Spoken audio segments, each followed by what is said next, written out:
Hey,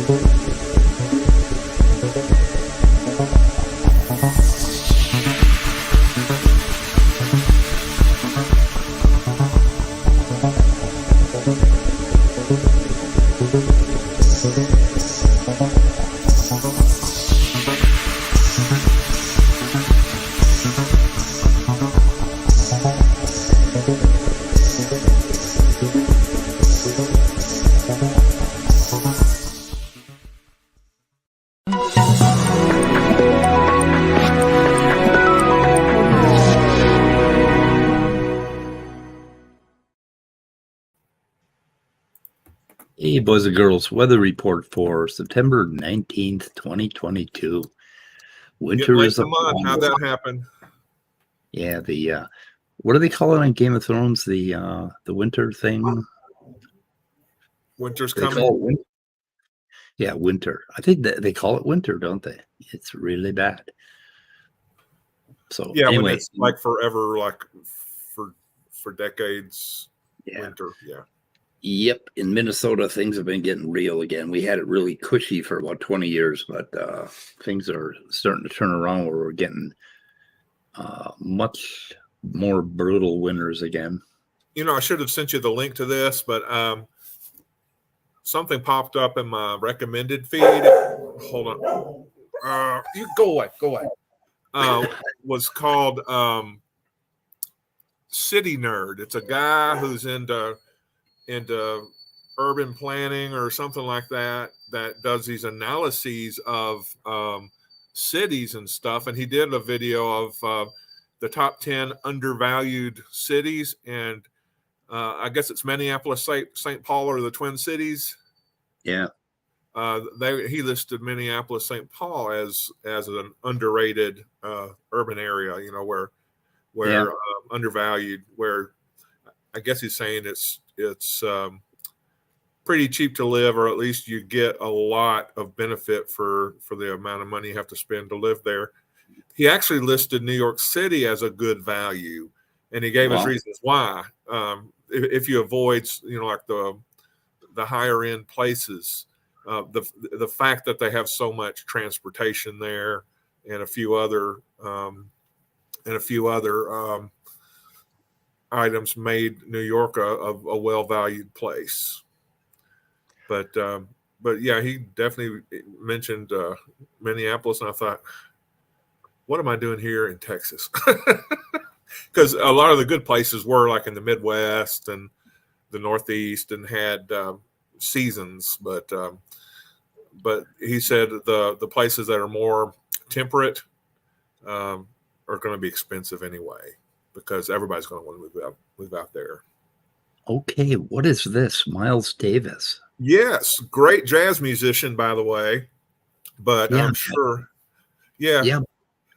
I didn't know he also a biologist, molecular biologist. I didn't know that Miles Davis was. I was one of the first people to isolate cDNA clone of TF3A, though we didn't know it was a zinc finger protein at the time. What? I got to talk to you. We have to talk. Which is why I made a comment right after that going, I think Speed is going to love to talk to you. Yeah. At some point. Yeah. So zinc fingers, we do want to really get into zinc fingers, but I've got a lot on zinc fingers, just a tremendous amount.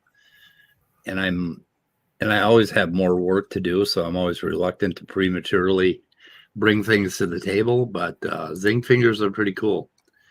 I have started taking a zinc supplement since studying zinc fingers.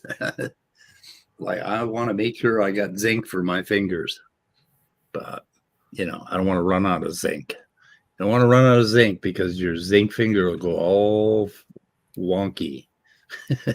I don't know. I read something else about the importance of making sure that you are getting enough zinc. You probably do in your diet anyway, but zinc fingers. Well, if you eat other mammals, you're good. There's a lot of zinc, so you have to worry about it. But this isn't really going to be about Sal Cordova too much, but a little bit. There was now James Apperson has been doing wonderful streams every day, and I'm going to have to work on my description at some point. I have nothing. I'm not going to do it right now. And he did one today with Rebecca where he was talking to her. And Rebecca said something that is simply false. She said back when Sal and I were friends that I thought he was a really good scientist. And I never did. I thought I will give him compliments for learning enough to make my job of destroying him more interesting, because he's learned enough of the terminology and he's learned enough of the science to back his creationist position up. And it becomes very interesting to counterattack guys like Sal, more so than guys like SFT, who's, fucking amateur. But no, I never accused him of being a good scientist. I did think at one time that he was probably a good physicist and a mathematician. But since Nathan, Digital Gnosis, talked to him, I don't even believe that anymore. So anyway, never accused Sal of being a scientist. He's a religious apologist and basically a cult member or a cult leader. That's what he is. So anyway, Rebecca's dead wrong about that. I never thought that. And the other thing I want to straighten out is this. Do I want to talk about that business of praying to nothingness? I had a. If you want to talk about it, yeah, but it's totally up to you. You don't have to feel. We just have to keep. We have to keep the record straight. Okay. I never. When I lost my daughter, I never prayed about that. Other than my Buddhist practice of prayer, which I use every day on all of my problems, I didn't pray to nothingness about my daughter. For God's sake, in fact, I was so much in shock that I had trouble feeding myself, let alone thinking about doing meditation. Right? So no, that didn't happen. And also, I didn't reject Christians praying for me. I got. People like John Maddox and Otangelo and Praise I Am reached out to me with these wonderful emails where they mentioned God and they mentioned praying for me and things like that. And I always responded and told them how much I appreciated what they did, that they were doing that.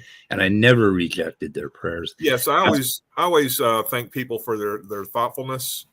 Right. Or because they're thinking of you, because they're praying and they're doing what they know how to do to try to comfort you.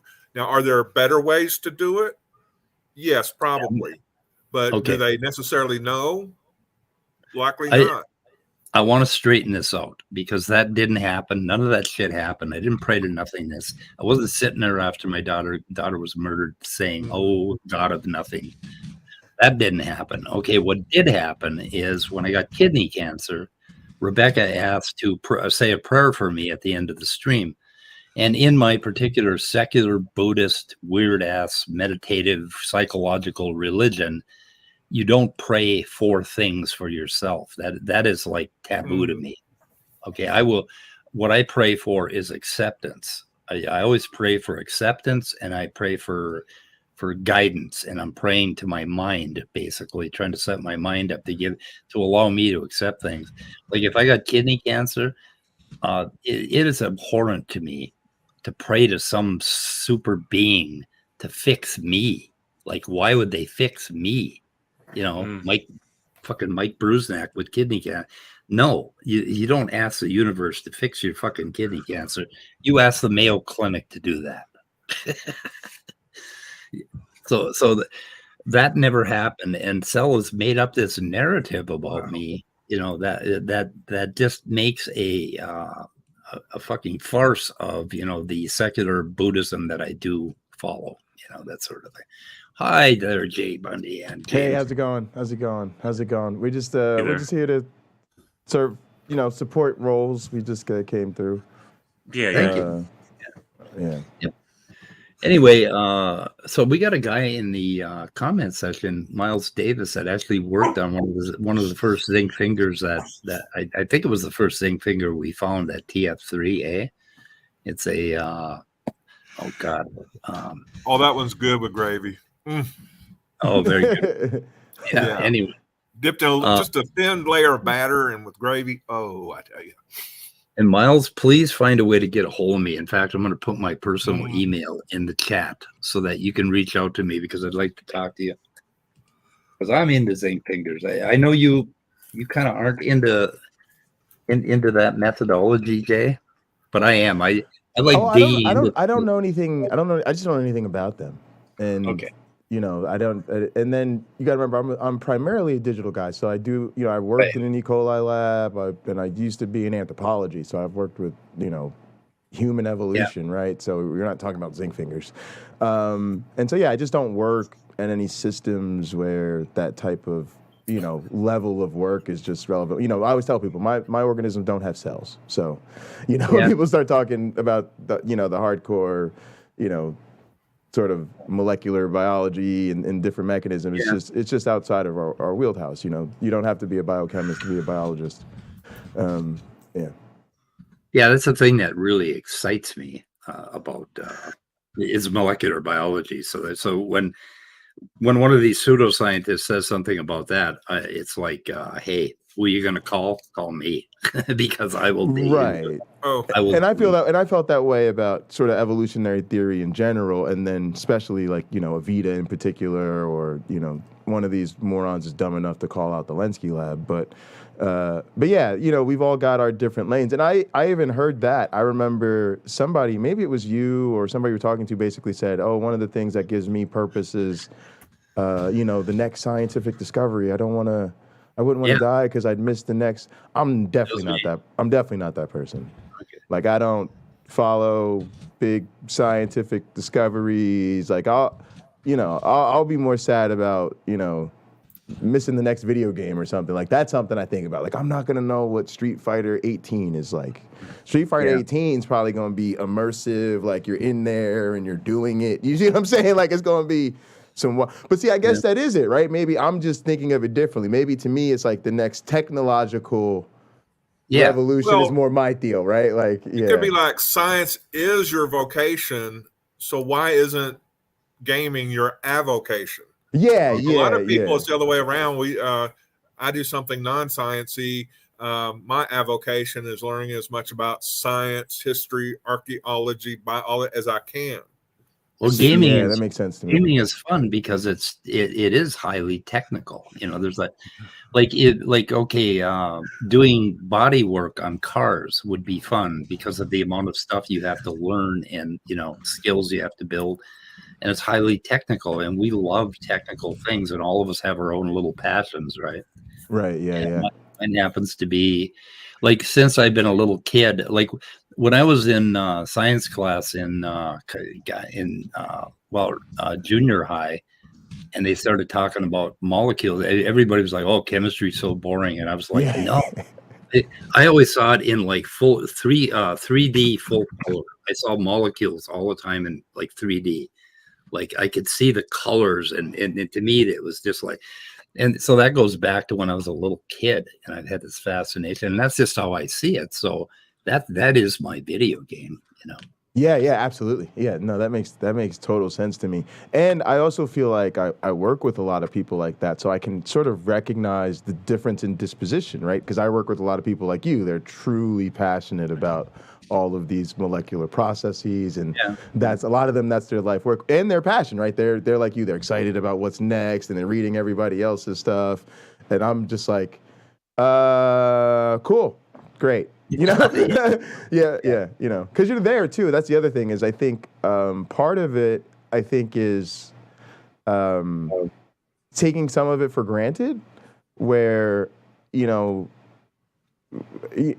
my email, right? I spend most of my day checking my email, ignoring all of the amazing, wonderful academic stuff that is being presented to me, right? So if I go to my email right now, it's, "Oh, so-and-so just wrote this amazing paper." And I'm like, "Yeah, I don't care. There's a great seminar, blah, blah. Oh, we're interviewing this person to be a new faculty member. They're going to come talk to us all about the research." "Yeah, I don't care." So, right? But that's an academic life, right? Because it's not today, right? I'm looking for, is there an email from my boss? Do I have to get back to one of my students? I got to refer to my advisor, right? I've got something very practical I'm in my email to do, right? Like everybody else does. You go to email and you're trying to do. But for me, that's what it is. I've just got this spam, right? But that spam to most people would be like the most amazing intellectual academic journey. And to me, I'm like hiding because these people just want my time and they just want me to come sit in their seminars and read their papers, and none of that's my work, and it's not gonna, you know what I mean? And it's just, like what you always say, like for us, it's really fun. We go, we go out to lunch and then we go to a seminar and we read a paper, and then somebody's giving a big talk and they give a big talk, and then we're all sitting there and then we all look at each other and we go, oh my goodness, it's 6 o'clock p.m. and I've gotten absolutely no work done today. Right. Yeah. Yeah. Well, that's the way it was when I was programming, right? When before I retired, and I'm not sure if I'm totally retired yet, but when I was programming, it's like another fucking new version of Kotlin or Swift or JavaScript, and it's like, oh my God, do I need to, and I get this like long list of emails that would say, this new widget and that new fucking technology. Come train on this. Come and get, exactly. And it's just like, come on, stop it. I just want to write some code. Let's learn one thing and write some code, and it's like now I'm playing. So I'm in full play mode, where I'm doing what I wanted to do when I was a 9-year-old boy. Right. I'm playing with my fucking Legos is what I'm doing. So awesome. I enjoy it. I really enjoy the hell out of it. So yeah. Happy for you, man. That's great. How are you feeling? Me? Wonderful. That's good.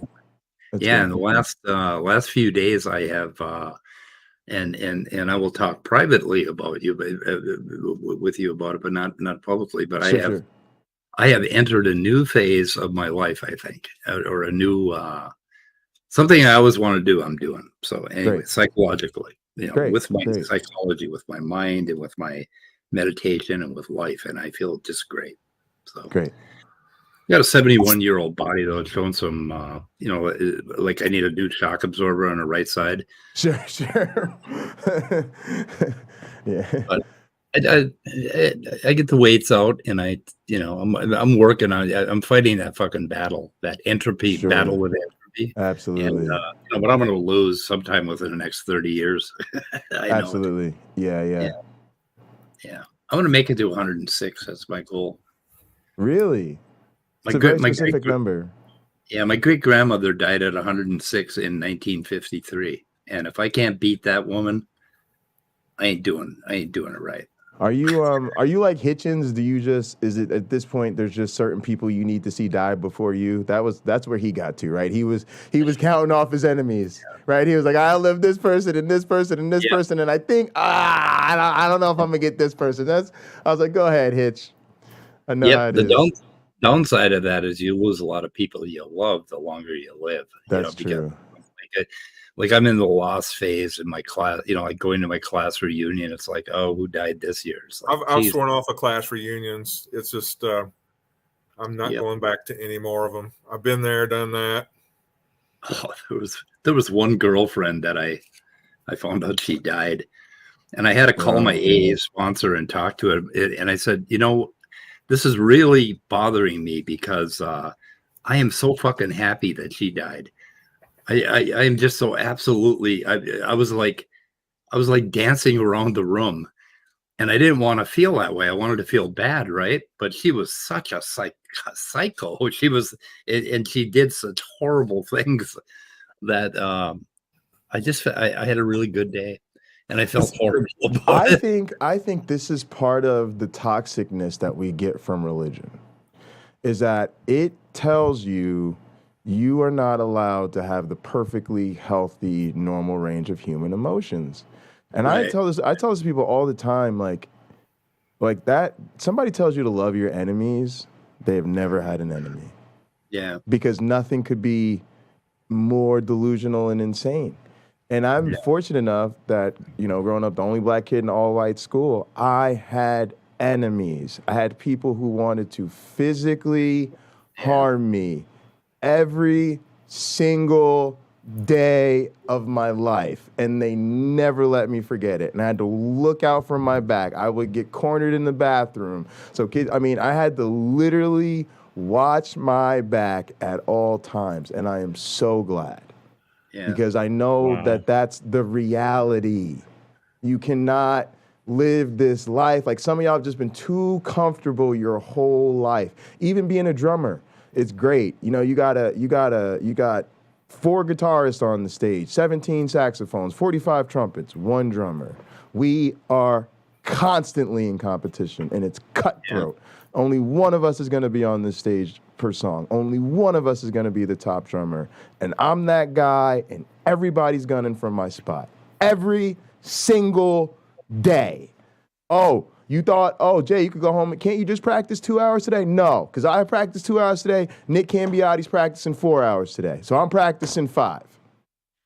You described something on your stream the other day that was just that really hit me, and it was poignant. You said something about being the only black guy in a room of white people, and you know there are racists there, but you don't know which ones.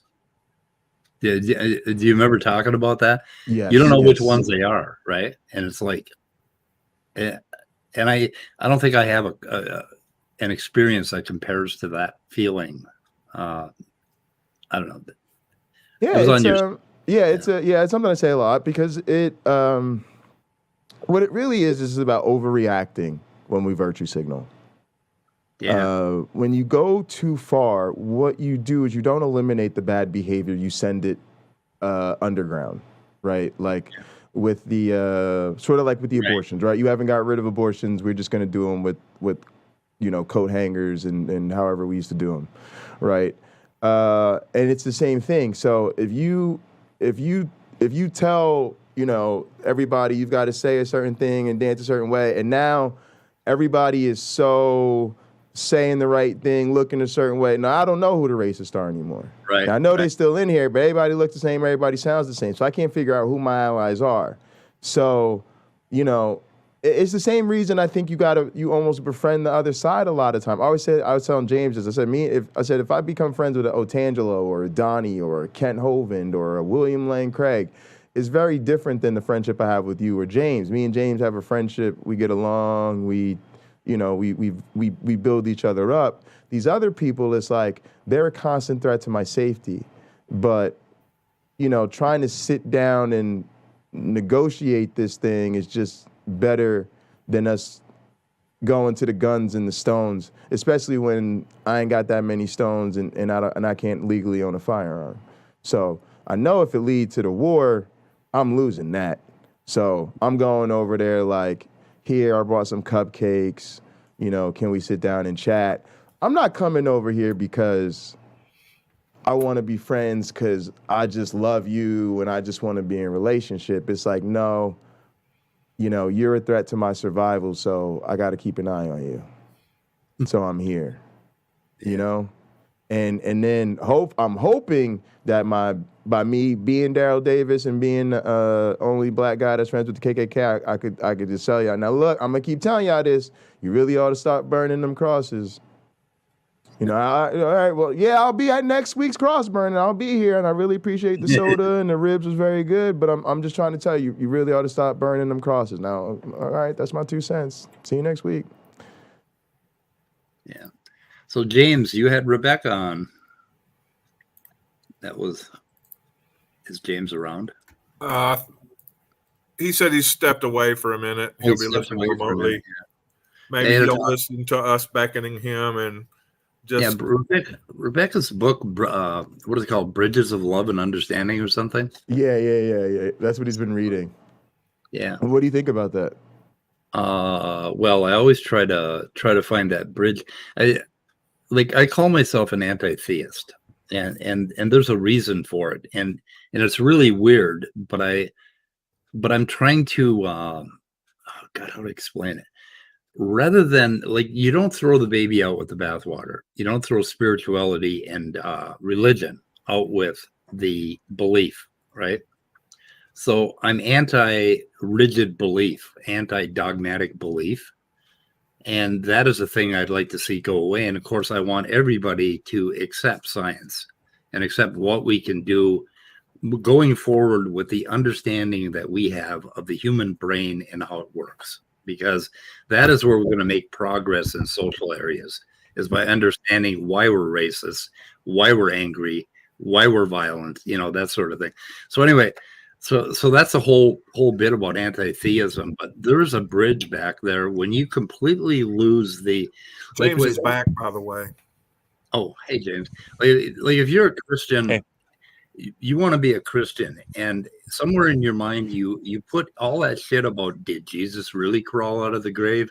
Did this really happen? Did God really create the earth in 6 days?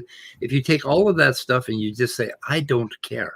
I'm not God. I don't know God's mind. I don't know how God did it. I don't know how the universe happened, but I have this strong, deep faith. And if you just keep that strong, deep faith without all the cognitive wheels turning about, dogmatic, oh, I believe we got to do this or we got to do that ritual, then there's a bridge. You essentially become secular. You become the same as an atheist. You don't believe any differently than an atheist. You're just living your life differently. So what I'm looking for is that spiritual core. And I always try to build that bridge with any, believer that comes around by trying to get them to just take the dogma and park it, put it in a box. Forget about it. You don't have to worry whether this happened or that.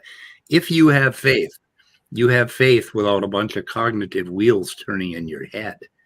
But Mike, I don't think they can. I really don't think they can. I mean, I did, and I think a lot of individuals can, but I do think that at the end of the day, the dogma is really the deal, right? Because most of them recognize exactly what you're saying. If you're going to say, well, I don't really know if he rose from the dead, and I don't really know if God could, I mean, by the time they're that agnostic, they're done. They're just done. Yeah, but they shouldn't be, because... But here's the thing, I think they should be, though. Here's why. I don't think we can, and I'm with you, like, practically speaking, I just want less radical. Like, I always give a very practical example. Every church picks who's going to preach the sermon on Sunday, right? And they always have a topic. It might be series, might be a scripture. Now, imagine this. That means there's 50 weeks in a year. That's 52, but let's say 50, right? There's 50 weeks in a year. So there's a list. Imagine this list, week 1 through 50. There's always Pastor Speed, Pastor Duke, Pastor Apperson, Pastor Pocket Locker. What's Pastor Speed talking about? The love of Jesus. What's Duke talking about? Be a better neighbor. James Apperson talking about how to build community. Pocket Locker talking about how to be a better husband. All right, all good. All I want to do is I want to go down that list. I want to say, ooh, there's an anti-gay sermon. Skirt. Red marker through that. Pick something else. Oh, week 37. How God made the earth in 6 days. Line through that. Right. Yeah. So all I want to do is very practical. Just give me the church list. And I got about 4 or 5 of them Sundays. I want y'all to come back with something a little bit more inclusive, a little bit more, everybody forward, none of the radical stuff. But that is a survival thing. That's me saying, if y'all could just stop hating me from the pulpit, that would be great. But what the society really needs is for people to get off the pulpits. And what I fear is that we are caught in almost the last phase of the apologetic, which is, let's get rid of the dogma, but then keep all the good stuff. At the end of the day, faith just needs to be replaced. Faith is not a good thing to have faith in. And so I think our work, I know that there's a sort of a rhetorical dance we could do here. We could say stuff like, oh, I have faith in humanity, or faith in friendships, or faith that if I needed Scott Dookie would help me. But when we talk about faith, we know what I'm talking about. We're talking about that sort of religious faith. And I think that just really trying to move people into the way we say, look, this just isn't a good reflection of the way the world we live in actually works. And so let's rebuild our coping skills, but truly based on coping skills. We're going to accept we die. We get sick. We can't trust everybody. Some people would love to feed you. Some people want to fuck you. Some people want to kill you. That's all reality. And now we've got to just put our big boy and girl hats on and put our big kid pants on. Everybody sit down at the big kid table. And now let's answer the one question left to answer. How are we to live together? Now, what Speed, I think, is saying is, if we get them to put their dogma in a box, we can have that how are we all to live together conversation quite productively, even if they still want to identify as religious or faithful or whatever. And I'm 100% in agreement with that, because at the end of the day, I just want to have a conversation. Yeah. I have a quirky and very different definition of faith. So we are talking about two different Sure. things. Okay. Cool. Yeah, I define faith as the opposite of belief, and it refers to like the Buddhist doctrine is you pick a path, and Buddhists. There are some Buddhist sects that will say you can go out and be a Christian. So what you do is you adopt a belief and you wear it like a loose-fitting cloak, and then when it's taking you to where you need to get, then you take the cloak off and you cast it aside. So it's like a path. And when you have faith, you don't have faith in something. That's wrong. You have faith. Faith in something means you believe in something. So Ellen Watts famously defined faith as being the exact opposite of belief. That you can't be clinging to a doctrine and become, spiritual at the same time. Like, and what it is, okay, if you want to look at it as a biologist, what it is us operating like the animals that we are, without our thinky brain driving us nuts, right? Right. And it's just like if you've ever walked out into a forest or dove into a beautiful, clean, cool stream, that blast your body gets, and that feeling of being alive in the world, that is the faith that we're looking for. We're not looking for, oh, I got to think about this, or I'm pissed off at this person. You learn to abandon all that. So anyway, it's a very different kind of faith. I'm not talking about that bullshit faith where you have faith in some dogma, or whatever. I got you. I understood. Okay. Thanks for helping me clear that up. Yeah. Yep. So Very James. Yeah, Rebecca. Now that you're back, tell us about your most recent conversation with Rebecca. So I did a reading with commentary on chapter 3 today on my channel, and she saw it. I don't have a way to reach her. Like, I have no way to contact her, so I just stream it, and if she happens to see it, she sees it. But she saw that, and she came on like at the very end of it, so she didn't hear most of the review. And I told her before, like, I've already finished it, like, I've gone over it once, but you're not gonna like it, like, you're just not. And so I don't know if she'll go back and review the whole thing or not. She only caught the end of it. And while I'm reading it and while I'm giving commentary, I'm realizing more and more just how much of an apologist she already is in this book. But I'm also realizing that there's still a difference here to where she's at on the apologist spectrum compared to where she moves to with Sal. Like, Sal represents a whole other level of apologetics, and that's where he's been pulling her continuously. It's alienating her from our community and from her old religious sphere, and it's a choice she has to make, because the more she goes down that rabbit hole with Sal, the less relatable she's going to be to anybody that isn't a hardcore fundamentalist. The more she's going to alienate people, the less she has an opportunity to reach people with her Jesus message. Because, it's one thing to try to appeal to outliers in our community with emotional appeals and, hope and faith and love and all this other stuff. She might be able to reach some people with that, some outliers. But if she goes down, go ahead. You talked about crossroads. She's at a crossroads, and she admitted that too. Yeah, when she was on, she says, "Yeah, she told me that was very intuitive of me to notice that she's at a crossroads in her life, and she's not sure where she's going to go from there." So I had correctly deduced that. So I've appreciated that. Now, she wasn't in a different stream. I had mentioned that one of the benefits I was hoping to get from reading these chapters in her book and knowing that she would pay attention to that, is that I was hoping to remind her of her better self, the one that's less extreme, the one that's less whatever Sal's doing to her, right? The one that's more about hope and love and what we have. And that made her angry.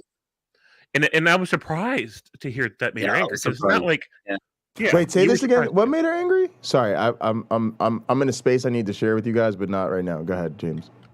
All right. So I had mentioned the other day on my stream, or your stream, somebody's stream, that one of the reasons, not the reason, but one of the benefits to me reading her book, and doing chapters on the YouTube, and I know that she's like noticing that and stuff, right? One of the things I'm hoping to accomplish, again, not my primary reason, but a benefit that I'm hoping happens, is that she'll be reminded about this better Rebecca, right? This Rebecca that's more about peace and love and understanding and hope, and is very very general in her theism and is Right, not like right. super fundamentalist. So that's the Rebecca that wrote this book. And so I'm hoping that this kind of anchors her to herself, not anchors her to me, not anchors her to science, not anchors her to the secular community, none of that, because it won't work anyways. I'm hoping that she gets reminded, oh yeah, the Rebecca that I was when I wrote this book is still part of who I am, and that's the better me, that's the higher me, and that's who I want to be, because that's not the Rebecca that Sal is trying to cultivate. That's Yeah. not the Rebecca she's moving away from. And I just hope that she gets, by re-engaging with her own material, the things that she's wrote, and this the headspace that she was in when she writes these things, I'm hoping that as she re-engages with that, it cultivates a rekindling of that better Rebecca. And that's not, and she felt, when she heard that, she got really angry. So angry that she used the words monster and pure evil and things like that. Like, I was a monster. About you? Yes. Congratulations. I've been meaning to tell y'all this. Congratulations. Also, Speed of Sound. Congratulations on Sal being terrible to you. As I sent you an email, I sent you my condolences, my apologies. You shouldn't act like that. But seriously, congratulations. Right? Yeah, Because you've yeah, made yourself a personal target and enemy of your enemy. This is the right. person who, and what happens is, it's like we're the people who call them out, and we're so right, it hurts. And they can't come back at us. They've got nothing to say, so they get Yeah. angry, and then they act ugly because that's who they are. I don't know that there is a better Rebecca, because here's the problem. Jesus is the problem. At the end of the day, Rebecca thinks she's going to find the better Rebecca by clinging to Jesus. And we all know Jesus is Rebecca's problem. So I don't know that there is a better Rebecca, because what you're trying to do is we're trying to find the really good Christian underneath. But underneath is somebody who's just firmly very committed to this ideology that just isn't good. So I think there's a better aesthetic, right? Rebecca presents us with a better, more pleasant aesthetic. And yes, we're hoping that her commitment to that aesthetic is something we can use to lead her to more reasonable grounds. But at the end of the day, she is just as firmly committed to the empire of darkness, for lack of a better way to put it, as anybody else. So, yeah. Go ahead. Now, it was part of a larger conversation, but she ended up admitting that too, Jay. She admitted that. She's like, look, I was anti-evolution and was very fundamentalist and all this stuff. I don't know what words exactly she used, but she was anti-evolution, and she was like of that school of thought before she met Sal. Right. That struck me. And before she wrote the book even. Yeah, so, that struck me. Yeah, I was a little bit surprised by that. Not entirely surprised, because I was sure she had some leanings in that direction already. But she considers that a passion of hers and always has. And so she doesn't see the conflict of interest or the conflict of aesthetic or the conflict of anything in all of it. She thinks it all meshes seamlessly. And I'm like, no, it doesn't. And so the way she would paraphrase... My name is mowing the lawn. I'm listening. Oh, it's fine. The way she would paraphrase or explain her crossroads is different than how I see her crossroads. But she did give me credit for realizing that she would have a crossroads right now. She's having this struggle, and she's trying to sort it all out. Now, she also, after I explained like where I'm coming from about what I was hoping to appeal to her and remind her about, it seems she was less angry about it. Like, it seemed less offensive when I explained it, right? And I don't know how that's good, because she needs time to digest this, right? Who knows what she's going to come up with after she's had a chance to process it mentally. But after I explained it, it didn't seem quite so manipulative, right? Or so dark. But when she first heard me say that I was hoping to remind her of her better self by reminding her about the Rebecca she was when she wrote this book, and that, the Rebecca she is in this better state, her response, and I would never even have guessed that would have made her angry. But it didn't just make her angry; it made her so angry that she in a headspace went to bed thinking, these atheists are just all evil, and they're pure evil, and they're monsters. And why did I ever even try to connect with these people? Why did they ever try to reach out to these people? There's no hope for them. And then she said, then later on she remembered that she had been a monster with somebody else, that she was like super unfair to somebody else recently, and then she's like, well, since I spend part of my time being a monster, when I get triggered or whatever, she says maybe that's just what's happening here, basically, and it's just what people do. They have this monster mode they sometimes switch into, and maybe that's not like the whole of who they are. So she's trying to make peace with it and trying to like be reasonable about it. Now, what's interesting to me is that conversation proved to me that Rebecca Davis is not a clinical narcissist, because clinical narcissists, and especially in the public eye, they would never admit to that. They just wouldn't do it. Sal would never have a moment like that because he is a clinical narcissist. Now, Rebecca The other doesn't. thing is, wait, but I don't know. Are you sure, James? Because because I looked this up today and I literally thought to myself, Rebecca sounds like a narcissist to me. Well, here's the thing. Yeah. Go ahead. I don't think so. The other thing, this is the first time I've ever heard Rebecca admit to getting mad at us or anybody. So that surprised me. It surprised me that we actually made her angry, and she thinks I'm pure evil. She had this moment. I don't know if it lasted a minute or 10 minutes or an hour. I don't know how long it lasted, but she had this extended moment where, for that moment, we were all evil monsters and beyond redemption. For that moment, she eventually talked herself out of that and convinced herself it's just a monster mode that we switch into. But then when she talked to me today, I think I armed her a little bit more about it. But I am have unique. A monster mode. We all have a monster mode. Yeah, I guess so. Well, I do, definitely. Yeah. So I'm not even gonna refute Whoa, Coffee. I don't know. See, like this comment, I think evolution is ultimately relevant to Rebecca's faith, whether true or untrue. It's no, go back. It's not the pinnacle of what? It's not the pinnacle of her. Oh, you mean the Kafai's comment? Yeah. It's not the pinnacle of her focus. You're not watching Rebecca, dog. We talking about the same person? Yeah. Are we talking about the same person? Examining evolution. You mean the person whose channel is called Examining Evolution, who said that even if she stopped believing in God, she wouldn't accept evolution? Yeah. Right. Well, she said her beef with evolution is so deep that even if she stopped believing in God, she still would not accept evolution because it's that ridiculous. So I don't know. She got a pretty stiff boner for evolution, for what it seems like for me, from my perspective. Right.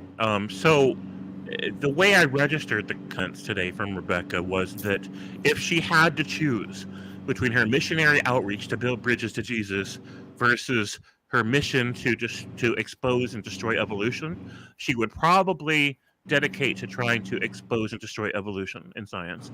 Rebecca, that it matters more than leading to Jesus if she had to choose. Yeah, if she had to choose, you said you think she would choose people? If she had to choose between trying to lead people to Jesus or trying to destroy evolution, if she really felt like she had to choose between the two, she would prioritize destroying evolution. You guys can own Jesus. Yeah, that's very interesting. Very interesting. That's the impression I got. That was my understanding. I think that's what she was trying to say. I think if her feet were held to the fire, she'd back off of that. But when she went that far that night, a lot of people remember this conversation. I don't know if that was her conversation with God. I wish I remember what night that was, because I don't even know what to tell people to go back and look. But I remember that night because we were streaming it. I think you were in the pulpit with Tux, I think, and I was outside with the dog, and she was just going off. And I remember coming back like, oh my God, like, what is she saying? Because she was saying really crazy stuff that night, like, oh, I just believe whatever I'm told. I just believe it because it's in there. And then somebody said, if the Bible just said, was the earth old, would you believe it was old? Oh yeah, of course, I just believe whatever it tells me to. Oh, but not evolution. But then they asked about evolution. Oh no, not evolution. Even if I stopped believing the Bible and believing in animals, I still wouldn't believe evolution. Like it was just Rebecca just being airhead. Like, I'm sorry, y'all, look, there's nothing. Like if your head is filled with everything, it's filled with nothing. I'm sorry. So these are what these people want. They want everything. It's war with Islam. It's peace with Islam. It's not the same God. It's the same God. Bridges of love and understanding. But don't down with the Taliban. Like what do they? I mean, like what? Right. So, go ahead.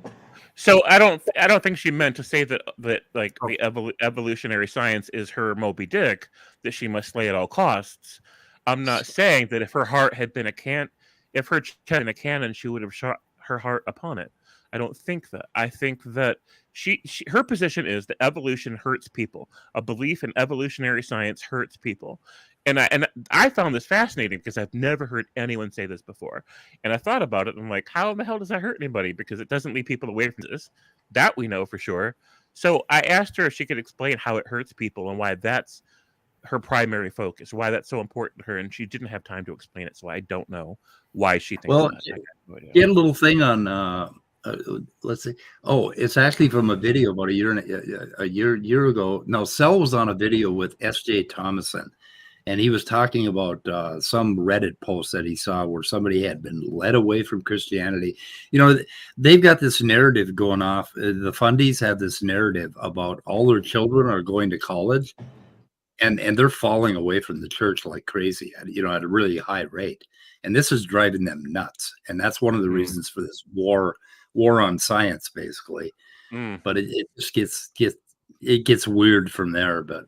And anyway, Stephanie Trent mentioned that I drop a ton of bricks on Rebecca every time she's on. I really come after Rebecca, and then I always feel bad afterward and send her an email and say, "You mad at me?" I'm not going to send her any emails. She never is, but she got mad at you, James, and I was like, I'm so impressed that you got under. Yes, I commended him. He's so good. I am so uniquely good at pissing her off that I'm surprised that we ended up married. Like, that's how good I am at making her angry. Yeah, definitely. Yeah. Anyway. It's I mean, I don't mean that literally. What? I just mean that that's the level of fury that I evoke. Yeah. So is Gutsick Giving lurking in our side chat? Is she? It says Caterpillar was timed out by Gutsick Giving for 300 seconds.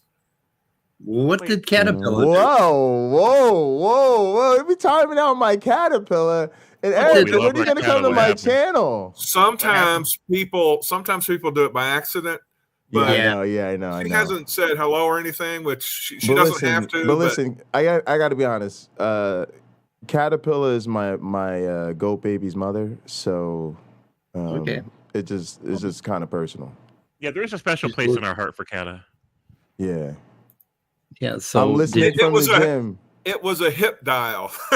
Yeah, I don't think she meant to time out, Kata. I think Erica, I just want to say thanks for making a video about me and then never coming to my channel or saying hi afterwards. I really appreciate the love and the support. I feel I just feel like you're just so part of the community. No, guys, it's okay. My feelings aren't hurt over it. She's busy. Now she's got him. I just wanted her to come visit once. I thought she was my friend, but she hardly ever even responds to my email. I thought we were gonna be buddies. I thought we were gonna do like some anti-theist buddy cons. You know what I mean? Take on the young Earth creationists in a buddy comedy ninja movie. I had dreams. You know how those celebrities are. And also, since I'm on somebody else's channel, your husband can go fuck himself just for existing, because he ruined the big plan. I had big plans for us, Erica. Big plans. We were gonna do the YouTube anthropology, educated things. There was an empire to build here. He messed it up. I'm a nothing and nowhere. I love her videos. For anybody that isn't subscribed to Gutsick Gibbon, please go subscribe. Yeah, she's an absolute celebrity. She is a big hit player. And honestly, and I mean this in the most platonic sense, don't get me wrong, she is adorable. She is. She just has such a charm. Yes. Even if she was just talking about something I didn't care about, I would still watch it. She's absolutely charming and wonderful. And super smart. Her stuff is just really pleasant to watch. Jason Torn, I have not watched your entire thing with Taylor. I need to. And I commend you for having the conversation. But Jason's been getting a lot of feedback on his conversation with Taylor. I know how that is. So what do you guys think? I didn't get to see all of it, unfortunately. I think he did a great job piecing together all the different conversations he's had. Usually it was in the midst of a bigger panel. And so him being able to get very much conversation in is a problem. So it would be nice if they could have a conversation together, just kind of one-on-one. But I don't know what the probability of that happening is. Yeah. I want to apologize to my people out there in chat. There's so much chat today that I can't keep up, so I'm going to miss things that I probably should display. But I'm sorry. Well, I do capture the chat, and so I can go over it later. But so thank you all. I'm just happy to know that Gutsit Gibbon listens to our. I know. Yeah, that's awesome. I Good for know. you guys. Yeah, that's awesome. We're jealous. We're jealous. Because Erica, we miss you. We understand you're busy. We do. And we're all in favor of your earning your PhD and really kicking the entire academic field in the balls with your excellence. Yes. And so you just keep up. You do you, girl, and we'll wait for you. We'll be here. Yeah, exactly. We'll wait for you. Exactly. Yeah. Exactly. To be fair, she only listens to my channel when you're on. So yeah, sure. That's got to be I it. appreciate that. It must be it. So it's like Dr. Josh or Derek by. You know that you're on the big time radar when a celebrity. Yeah, like that it's fun. It's fun. Absolutely. Yeah. And I just want to say something about narcissism real quick. Narcissism is a spectrum when we're talking about personality traits. Okay. Everyone Right. is on it. Everyone is somewhere. Everyone. On the Yeah. spectrum. I can tell you where I'm at. I'm really far. I might be clinically a narcissist. It's just I've already had so much terrible shit happen to me. I've been so fucked. I've met the real big narcissist. You know what I'm saying? Like the system. Mm-hmm. System. Like your ego could be you could be as psychotic as you want to be, but we gotta play. You know what I'm saying? So I'm on the people. They be like, oh yeah, Jay want to be a narcissist today. Yeah. I'm calling them boys real quick. Yeah. Come get this nigga again. Yeah, he acting up. Yeah, so I had enough of that happen that I got it in check and medicated and the peoples and the support systems and all of that. But I'm gonna let you know I'm a psychopath. I'm just restrained. I'm trying to get mine legally. He ran out of places to put the bodies, so I ran out of places. Yeah. I gotta just go ahead and get a regular job these days. You know what I mean? I realized I was a narcissist when I was like 7 years, like 6, 7 years old. When my mom you'd hear my mom scream, "Son of a bitch," and I'd always think it was me. Yeah, there you go. You go. Yeah. Gotta be about me. It must be something Yeah. You know what else? Yeah. I would be sitting in church really thinking like, nah, I bet you I'm cooler than Jesus. I got my own thing going. Like, I bet, that's kind of how it was with Jesus. Like, I did, like, to me, like, some of my attitude later in my Christianity was like, wait a second, I'm supposed to be a son of God. Me and Jesus supposed to be, he's supposed to be one of many brethren. Like, nigga, you ain't even the most impressive of the siblings. Let's keep it real. You know what I'm saying? Like, maybe Jesus is like Jermaine or Tito, and I'm really supposed to be Michael. You understand what I'm saying? To you, how do we know? Maybe God was getting ready to do a new work in me. Maybe I'm about to get 45 and get elected. You know what I'm saying? Maybe I might have to, maybe I might rise after 8 days.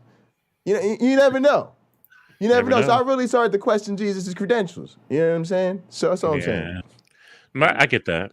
So in the meantime, it gets really hard in the religious fundamentalist network because... Hang on, James. I got one more thing. Okay.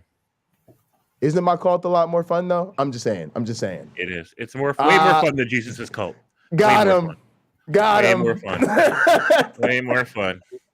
He's out-culted to Jesus. So... Yeah, so I don't want to hijack the conversation. I'm gonna let you go. Like, Speed, you got something to say. I'm issuing more wrenches, so okay, everybody gotcha. on my channel. Everybody. I guess you got to take Otangelo's though, right? He's being open. The commission is revoking Otangelo's privileges. Does he have a wrench again? I don't know. Because I gave him a wrench provisionally, and I forgot to take it away. Yeah, you forgot to take it down. Forgot to take it. Okay, Otangelo, you're on probation again. I will put you back. So someday. See how it goes. Someday. Yep. Praise the Lord. Yep. So Randolph, I sent you an email with a question. I see Randolph's out there. So anyway, should I open this? Should we put the link out there and see who else wants to join us? Let's do. Yes, let's do. You're doing good enough. You want to go ahead and do that, Scott? I'll put it out there. I'm worried about I can't pin it. I will. I got. Oh my goodness. That reminds me. Fun. I got to do this. I'm sorry. I got. There's only power. And now I have the power. I can pin it. Nice. Yeah. All the power. Yeah, the pinning. Yeah, you gotta pin that link. I want to work on this. I'm trying to make a gather town. I'm working on a virtual compound, and I feel like I should go work on it. But Virtual what? A virtual compound, like a a gather town. No. It's like a virtual. It's like a little virtual collaboration space, like a virtual office or like a virtual hangout space. Yeah. Okay. Yeah. So I want to make one for people to like gather and like work, because everybody's trying to hang out throughout the day, like when they're working. Okay. So do you need like VR goggles? No, it's just like a little browser app. Yeah. And you get a person and you like walk around and stuff. It's fun. Hey, I have an observation I want to make before we get into another discussion. Observe. You were talking about prayer earlier. Yeah. When other people want to pray for you for some reason. Yeah. Normally, if they say like they want to pray for me, in their prayer time at some point, that's fine. But like if you're on a Zoom call or a StreamYard interaction on YouTube, and they want to pray for me right then and there or something, I would decline. Yes, because that is something that they want to do, but for me, it might make me feel uncomfortable because I don't know the person yet very well. Chances are most of my relationships with people over the internet are going to be such that I don't feel intimate with them in a way to allow that. And that's what this offer to pray can sometimes do, is create a false sense of intimacy with someone that you just don't have. And that's sort of it's a group cohesiveness kind of exercise, and I don't want to necessarily be cohesive of other people's groups. Scott, I heard we were here to crap on Sal, so let me just show you how my man Sal prays. Okay, all right.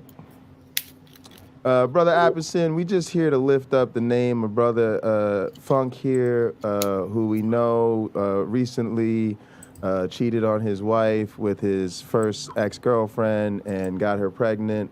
And today he has divorce hearings for the custody of his children, Lord. And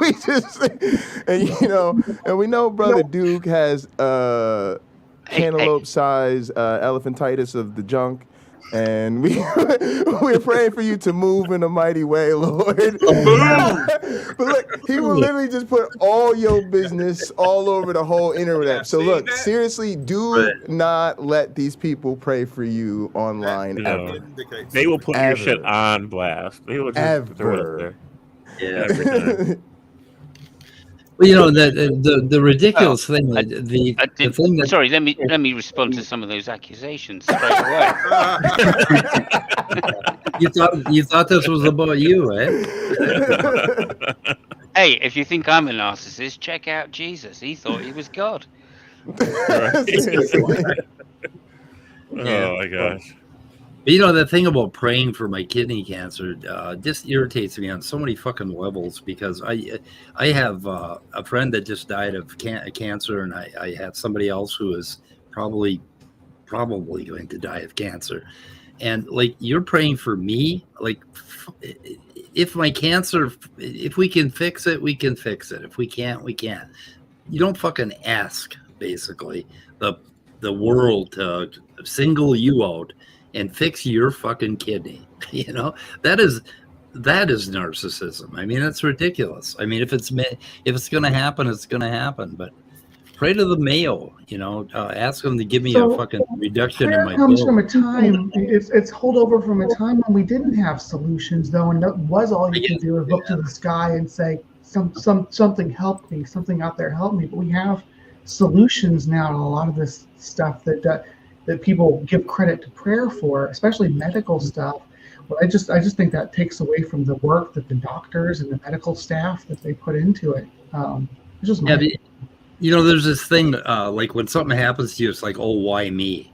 Well, when they happen to have fixed my kidney cancer, and I'm like, why me? It's like it goes both ways. Like, why the fuck me? I mean, it's not about me. It's fucking. I would really encourage anybody when you encounter a nurse or a nurse's aide, some sort of medical assistant, to really encourage them and let them know you appreciate what they do, because they are often shat upon by the administration.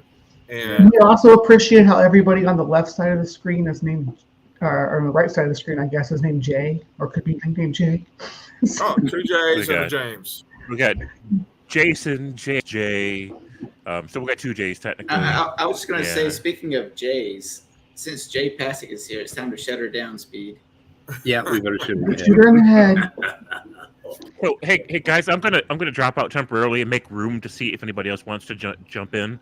Okay, it's good to listen to you, Mr. Anderson. Sorry I didn't get to engage. Yeah, we're at 9. We can go to 10, so you don't really have to. Okay, so I'll wait then, and if we run out of room, I just want to say one little thing. Yeah, let me know. I'll hop out too. I hate to be the devil's advocate here, but I think there is some medical connection, I believe, and I'm asking those that know better here, between low blood pressure, psychological state of ease, and the immune system.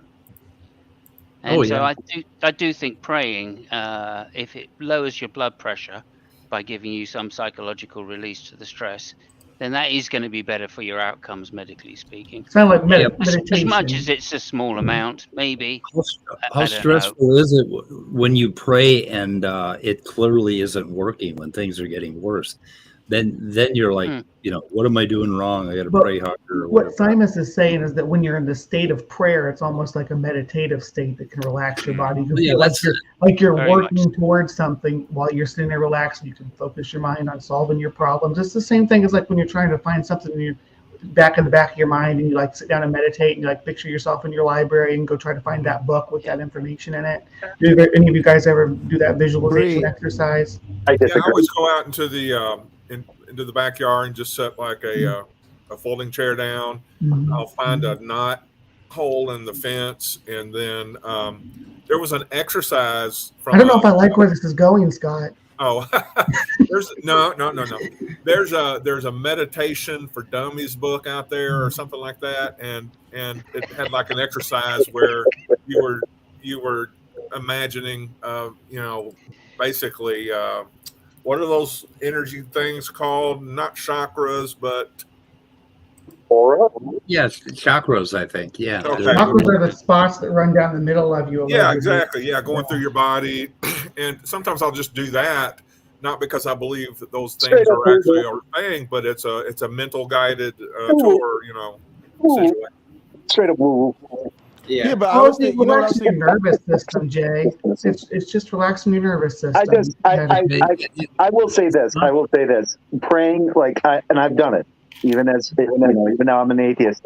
If I have a hard time sleeping, I will, just for shits and giggles, say a prayer, and it works faster than counting sheep. Mm-hmm. Yeah, what you're doing is you're training. You can train your brain to enter modes of thought, right? Like there are ways to park certain things. Like you can imagine a box in your mind, and you can park something in that box and let it go.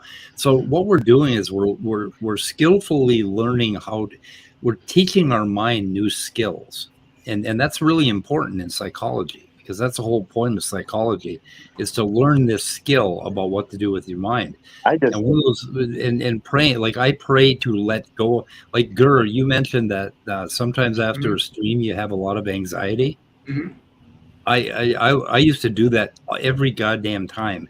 I'd shut the stream off and it was like, oh fuck, what did I say, or was I an asshole? And what I started, and then it would keep bugging me all night. So I used prayer. And what I do for prayer is I do a hand motion and I let go. I'm letting go. I'm letting go. And if I do that like 3 times and really think about it, all of a sudden, like it'll be like the next day, and I'm like, what happened to that anxiety? I didn't even think about it again. It just left me. And so you learn these skills, and that's what religion is all about, is learning these skills, these modes of operating our human brain that don't make us miserable. And that is the fucking goal, you know, to make ourselves happy and, you know, just like live our lives and be free. Well, there's that euphoric state you can reach too. I mean, you see this like watching on Jay's channel when he does his church streams. He has the people dancing and getting really into it. You can get euphoric from prayer too. I've kind of got a slightly different take there, but I know that who is it? Is it? I take it you're Jay. Black Darwin had something to say as well to disagree. So yeah, no, I was just going to say that I agree with what Bree had said about meditation. And I remember I had a professor that kind of taught me how to meditate in college in his office, an English professor. A bunch of us kind of stoner kids that he had kind of taken under his wing. You know, we'd sit around on the floor in the English department and you know, he'd teach us how to center ourselves and maybe chant or whatever.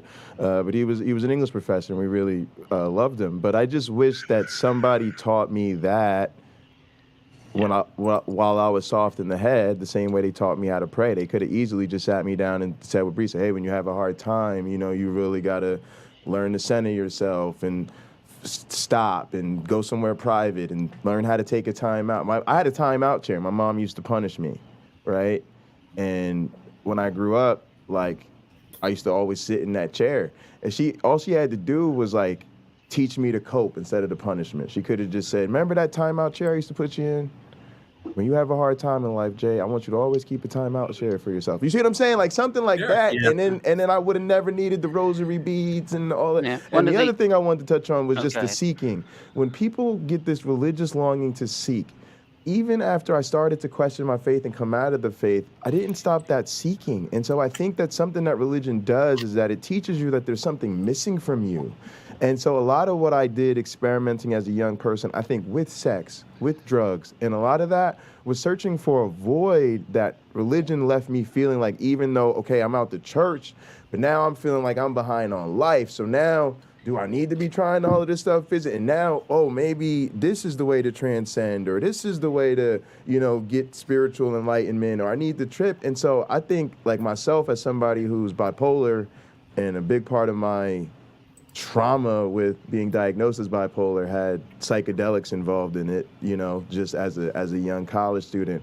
A lot of that risky behavior that I undertook was still a young man, maybe growing unsatisfied with religion, but still feeling like he's got to find something out there. And so I feel like when we do get into the woo-woo, there is that, it does leave people searching for something that I don't think they're going to find.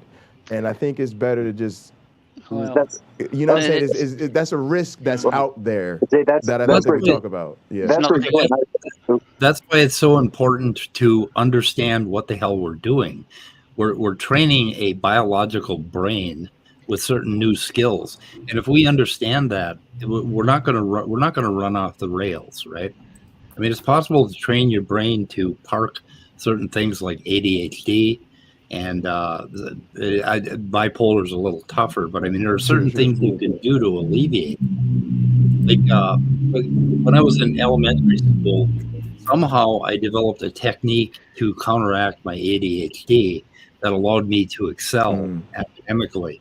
And if I hadn't invented that skill, okay, I would have really been fucked. You know, I never would have been an academic, you know. My position is I enjoy the void. It's just more room on my shelves. The void? I just enjoy the voids. I don't have to I don't fill space. If there's nothing there to fill, I just leave it blank. That's just more room on my shelves for something else that might come up that's actually important.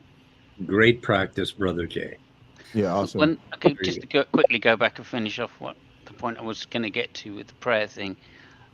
Which is the issue and the difference, why it's not like meditation, is because instead of taking it in within yourself and understanding what's real or what's important to yourself, You're putting it up. When you pray to the Almighty Father, you're literally just removing responsibility from yourself. That doesn't get around the problems that you're having. That's why meditation is far more effective than any kind of prayer. I've completely redefined the word pray to mean meditate. Okay, so I'm an atheist who likes to take fucking words back from the religious people. I'm with you. I'm with you, Steve. Guys, I'm gonna head out, but this has been awesome. I really appreciate it. This is a fun panel, and yeah, Jay, really, thanks really for nice being by with all talking of you. to us. Oh, thank you so much for having me. Bye, And thanks, Jay. chat. Appreciate everybody. All right, bye. Take care, Jay. This is why I don't like to do it with prayer and meditation. I think meditation is a sense of grounding, where you're taking responsibility and finding out what's important to yourself. And I think the other prayer thing is is literally saying, I don't want to take this responsibility on, and can someone take it away from me, please, i.e. the God. And I think those are two different. They do the same thing in the end run, but they're different ways of getting there. One is much more genuine and is much more worthwhile to your own. Yeah, life. To be completely honest, what I do when I go to sleep, if I'm having a hard time going to sleep, I go to one of those boards. I blank my brain out completely, and I fall right to sleep. Yeah, I think that's a bad habit myself. Yeah, but when you're grounding yourself, all you're doing, well, to my mind, what I do or what I try to do, is to understand what's genuine in my life, what's real, and what is like the fluff. Right, and if something is real and it's genuine and it's still stressing me, that just means I have to do something about it. That I'm running away. Right? I don't know if Gur's real or not. It stresses me out at night. I lay there thinking about it. I'm like, he's real. Yeah. I'm not. We've never actually seen him. No, right? That's what I'm saying. No one should think about Gur at all. At all. No. At all. It's a well-programmed AI, right? And this don't go to this coming from the guy that just did a stream addressing Jill still doing victory laps and shit over a supposed win. But either way, yeah, you shouldn't think about Gur at all. You shouldn't even think about me, in all honesty. I don't care.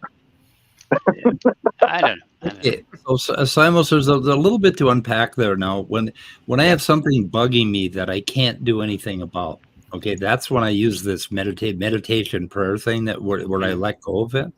And if it comes back, then obviously it is something I need to address, right? Like if I did something shitty to Rebecca, I have to launch that email and apologize, that sort of thing.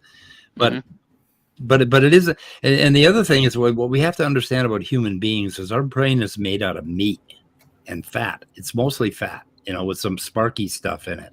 And basically, something that works really well, like if you get a talisman, like a stone, right?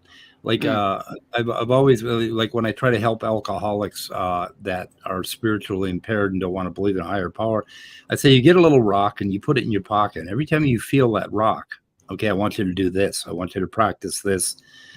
This exercise or whatever, and it fucking works because our brains are not that fucking smart.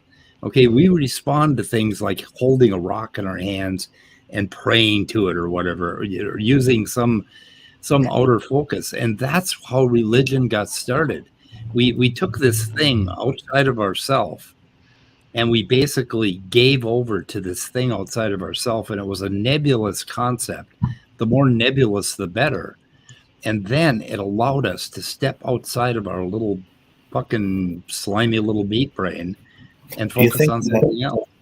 Do you think that coupling the intention, those thoughts with a physical action is a big part of that? Very important. I always use I always move my hands out when I let go. And yeah, having some sort of bodily ritual is really important. It just trains our brains properly. We'd like to think that we're just this rational thing that we can logic our way out of every problem. We can't. We need to engage our bodies and understand our limitations and use some of these tools. And religion has a lot of those tools in it, but it's just gotten all fucked up. It's become too dogmatic and weird, and it's not working the way it should. So anyway, And that's why I'm an anti. That's why I call myself an anti-theist. I want to get back to something that's a little more scientifically endorsed, like having a meat brain. But So it's good to have scientifically / evidence-based practices in your life, so you know that you're not just spinning your wheels or getting into something that's ultimately going to be non-beneficial. Yeah, Guru, I'm going to have to talk to you backstream about this 12-step program. We'll do that later. You have 12 shot glasses in front of you, and fuck! If somebody wants to have a really good laugh on AA and Alcoholics Anonymous, go watch. What is his name? Saturday Night Live. Norm Macdonald did a thing on AA and alcoholism that was just hilarious. Oh yeah, I saw that. Yeah, the disease of alcoholism is like, I'm getting drunk again. Oh, it's terrible. So you're bleeding out of your ass and you're in constant pain, and I have a disease too. I'm an alcoholic, and what are your symptoms? Stop your whining. Nobody likes a quitter.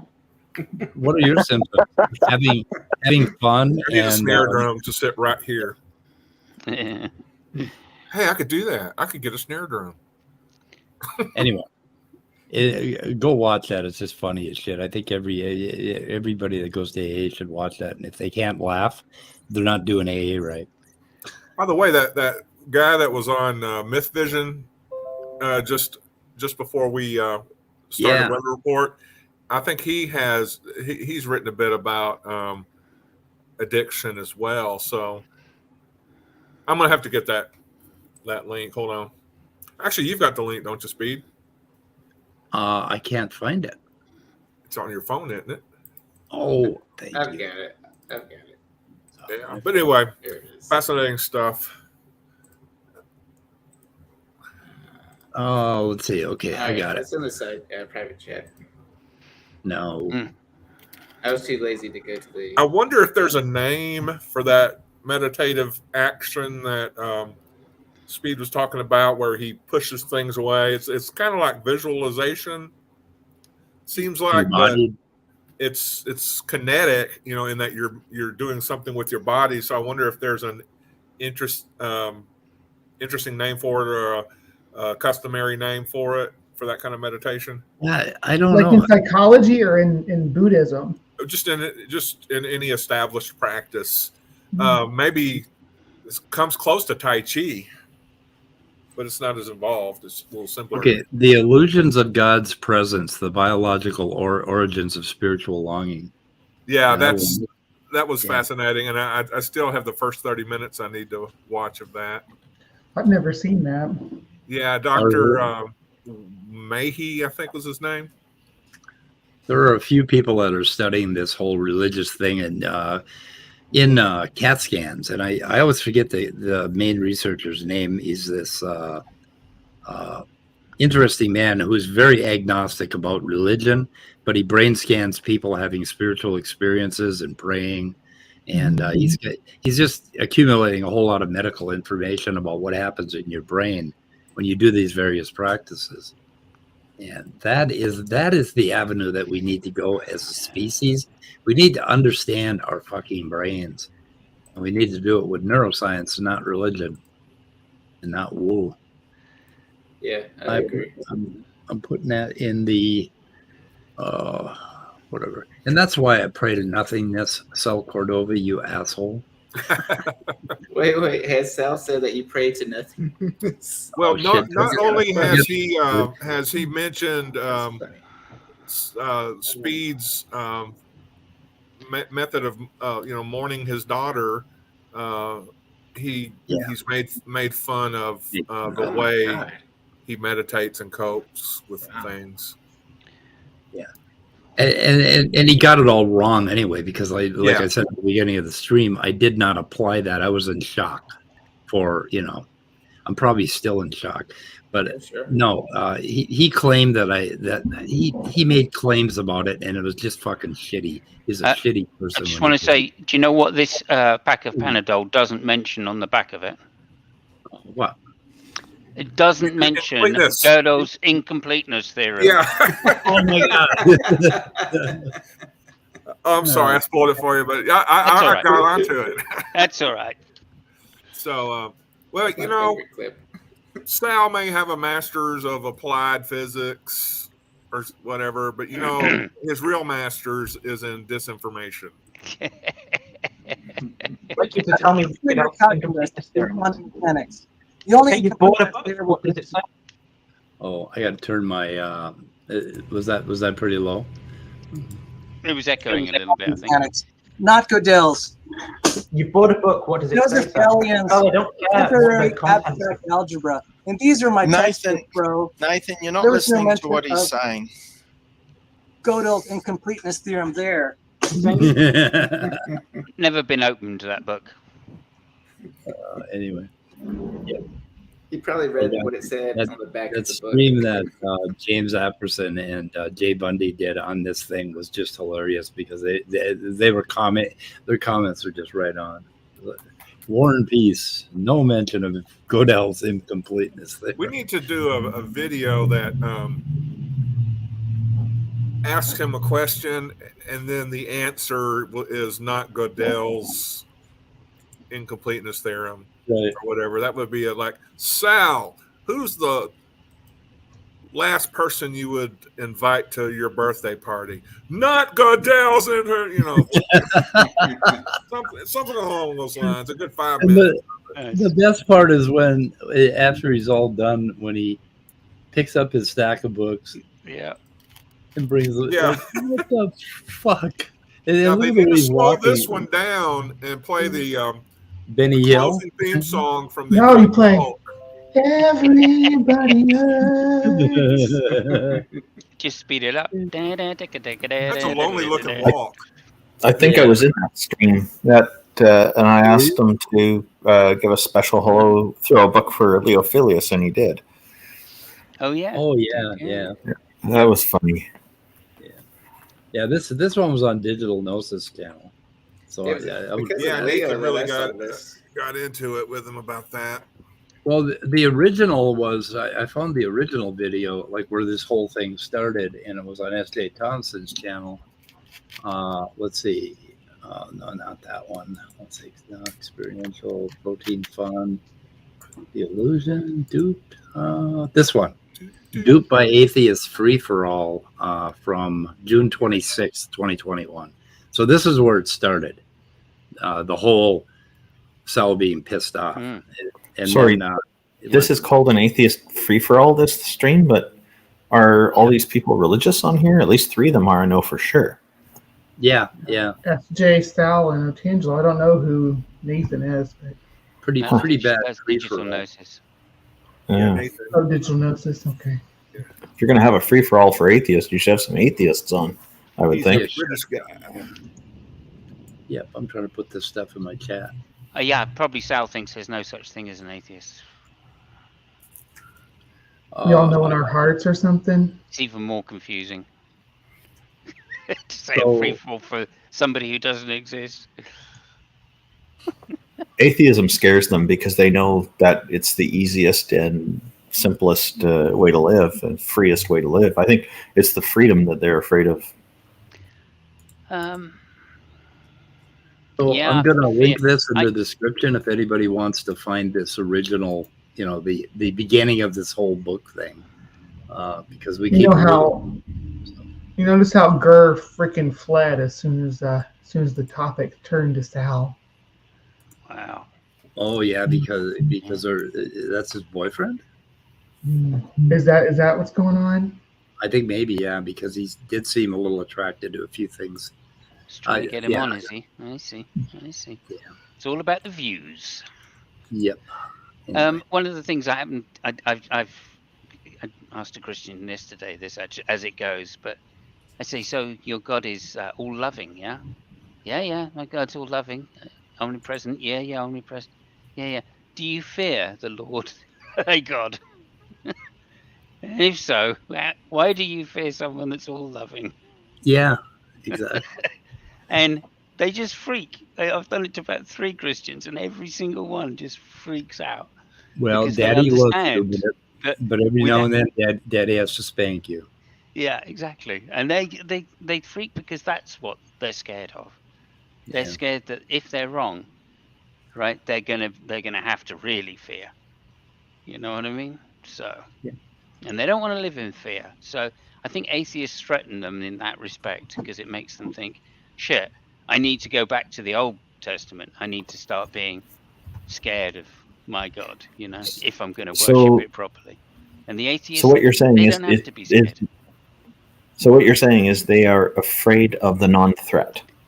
Yes. They find the non-threat to be a threat to their authoritarian ways. Yeah. Yeah.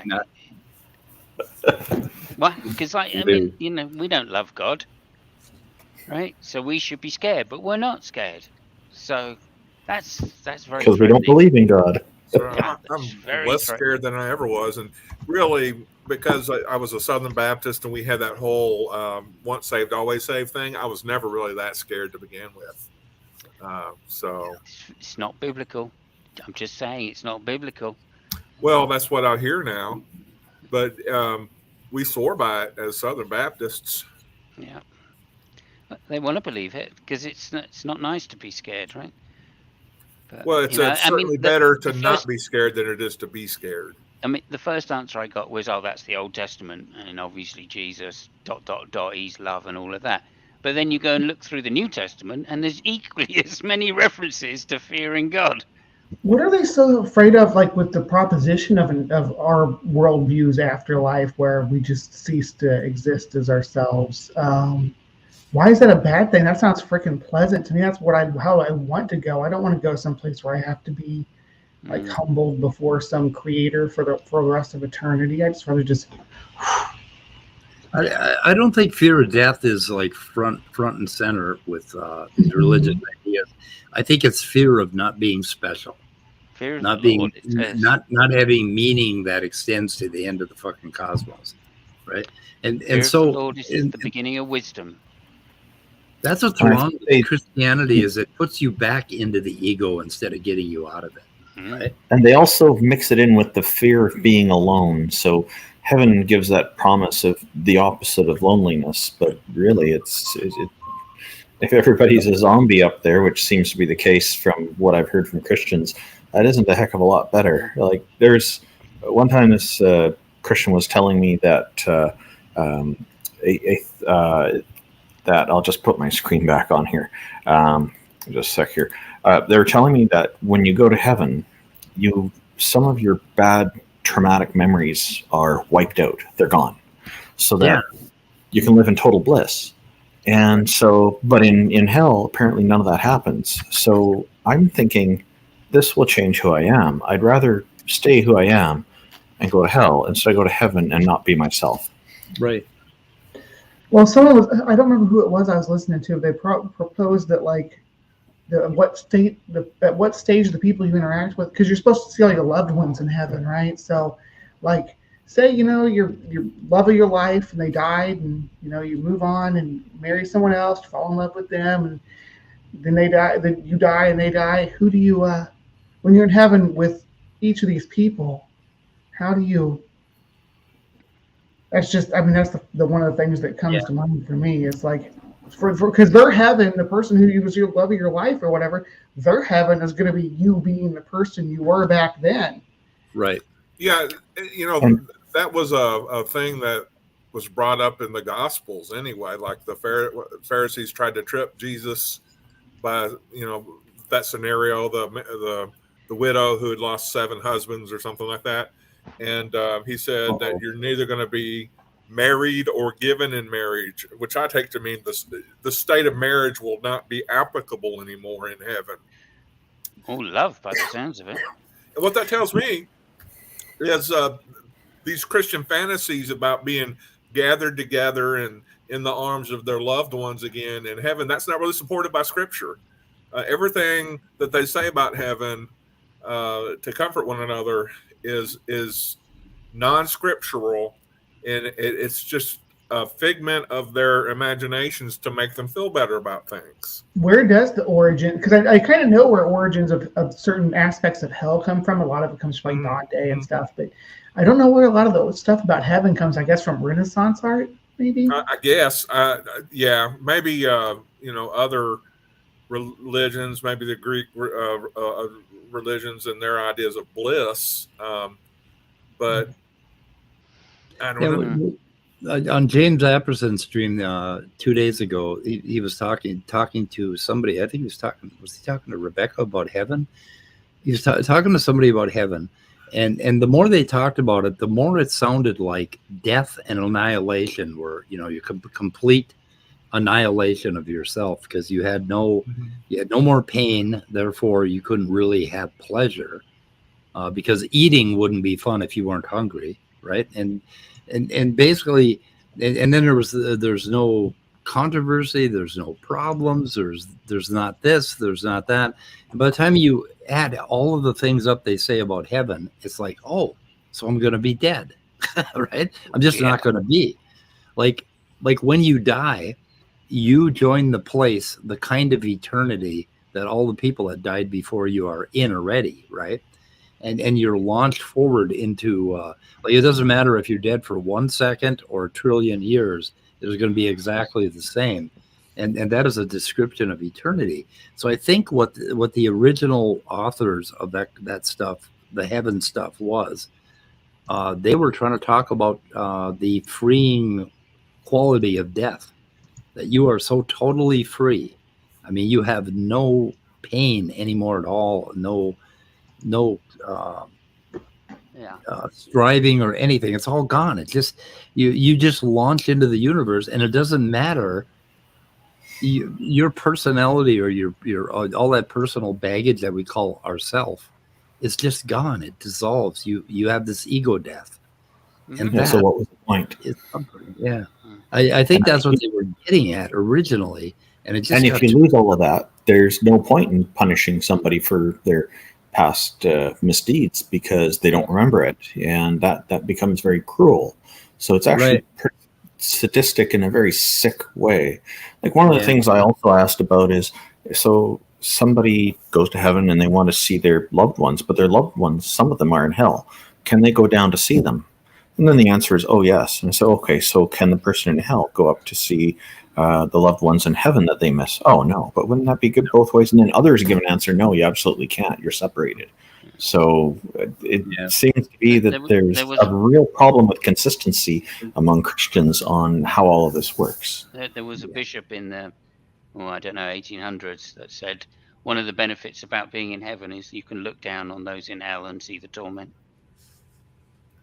That's just like you gotta love 'em. Psychopath much? Yeah, exactly. But one of the things, let me just say this about it quickly, if I may, Speed, which is to say, they don't know. They got no idea what heaven is. Of course they don't, because no one knows what's the afterlife is about.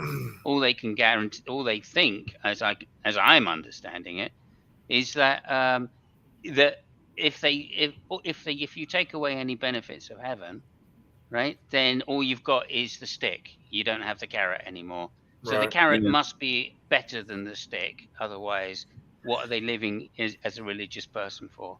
So they have to make up any of the shit they possibly can in order to just convince themselves, right, that this stick that they're going to be beaten with, hell, isn't as bad, or isn't as bad as the good that they can get in heaven.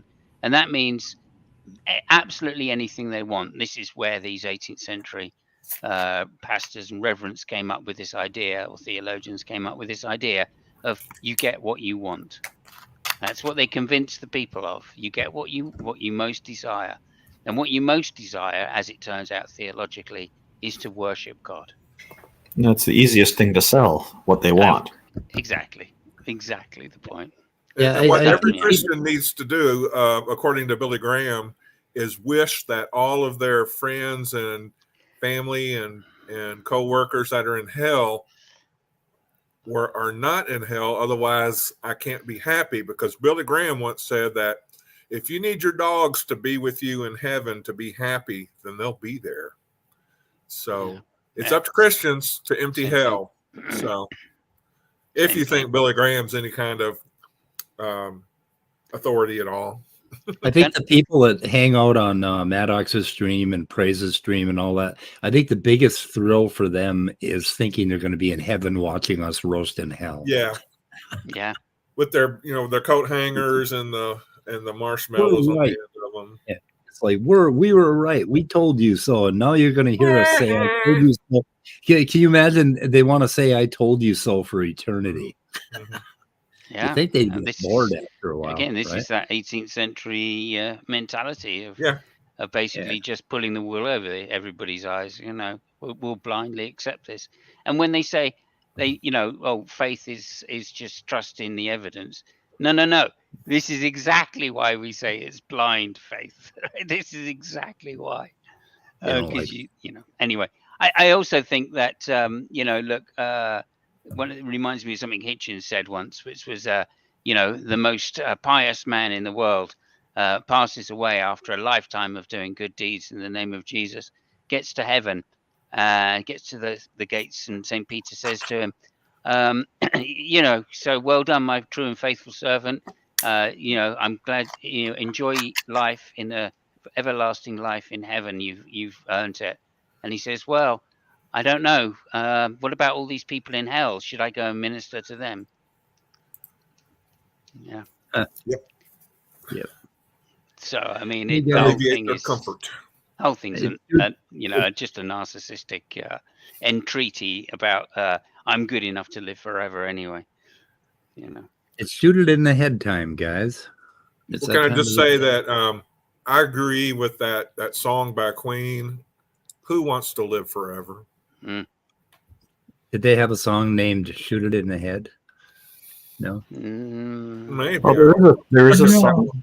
There is a song called "Forever Young" that I was thinking might be good to do a parody of. Forever Young. Was that an old Cat Stevens one? Oh, yep. Forever Young. That was an 80s group. So some friends of mine went to a Rammstein, is that what you say? Concert? Rammstein, I love Rammstein. Boo. Yeah, and they sent some video clips on Facebook. Holy shit, did they put on a conference? And I guess like my daughter's sister went to the concert, but she bought the tickets like 2 years ago because of the pandemic. I think they postponed the concert.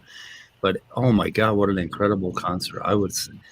That would be a dream for me to go to a Rammstein concert. Anyway, absolutely love them. But we got to shoot her in the head. Just before you do, then, Speed, do you have the sample for the end of the show, or do I need to say it? I haven't. God, you need to say. You haven't done it. I knew that. Oh, I forgot about that. Do it. Everybody be quiet. I forgot about it. Take another sample. It's nice to see you, Randolph. It's nice to see you, Speed. Yeah, let's take another sample on this one. Thank you very much. Okay, guys. Tuning in. Thanks, everyone. It's good talking with you all. Bye. Cool world. Thanks, all of you out there. We had a lot of listeners today for a change. Come back. Okay, goodbye, Cruel World.